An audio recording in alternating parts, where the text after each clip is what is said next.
ಹೇಗ್ ನಡೀತಿದೆ ಲೈಫಲ್ಲಿ, ಏನೆಲ್ಲ ನಡೀತಾ ಇದೆ? ಚಿತ್ರರಂಗ ಈಗ ಸ್ವಲ್ಪ ಡಲ್ ಆಗಿದೆ.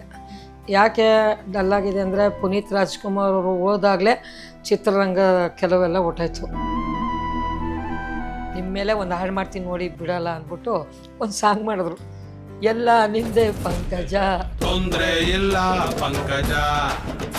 ಗೌರ್ಮೆಂಟ್ ಕೆಲಸ ಮಾಡೋರೆಲ್ಲ ಪುಕ್ಸಟೆ ಪಾತ್ರ ಮಾಡೋಕೆ ಬಂದ್ಬಿಟ್ಟವ್ರು. ಜಗತ್ತಲ್ಲಿ ತಾಯಿ ಬಿಟ್ಟರೆ ಗಂಡ, ಗಂಡ ಬಿಟ್ಟರೆ ತಾಯಿ, ಯಾರು ಇಲ್ಲ ಸರ್.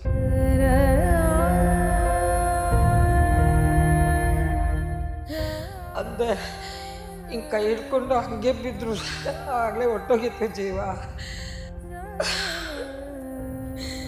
ಇವತ್ತು ನನ್ನ ಜೀವನದಲ್ಲಿ ನಾನು ಮರೆಯೋದಿಲ್ಲ ಸರ್. ಇವಾಗ ಅನಾಥೆ ಆಗ್ಬಿಟ್ಟಿದೆ ಸರ್ ನಾನು ಎಲ್ಲ ಇದ್ದು.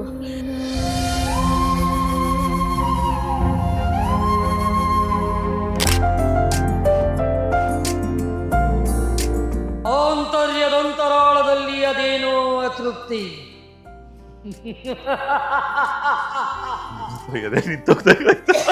ವಜ್ರ ಮುನಿಯವರು, ನಾನು ಕಣ್ಣು ನೀರು ಬರ್ತದೆ ಸರ್, ಅವ್ರು ಎದ್ದು ಬಂದು ಒಂದು ಮಾತಾದ್ರು ಕಿವಿ ಹತ್ರ, ಯಾವ ತಾಯಿ ಜನ್ಮ ಕೊಟ್ಟರು ನಿಮ್ಮನ್ನ ಸಾರ್ಥಕಮ್ಮ.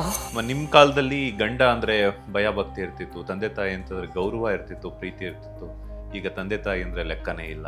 ಮಾನವೀಯತೆ ಮೌಲ್ಯಗಳೇ ಕುಸಿದೋಗ್ಬಿಟ್ಟಿದೆ ಈಗಿನ ಸಮಾಜ. ಈಗಿನ ಮಕ್ಕಳು ಪ್ರೀತಿಯ ಪರಿಮಳ ಅರಿಹೋದ ಗೆಳೆಯ,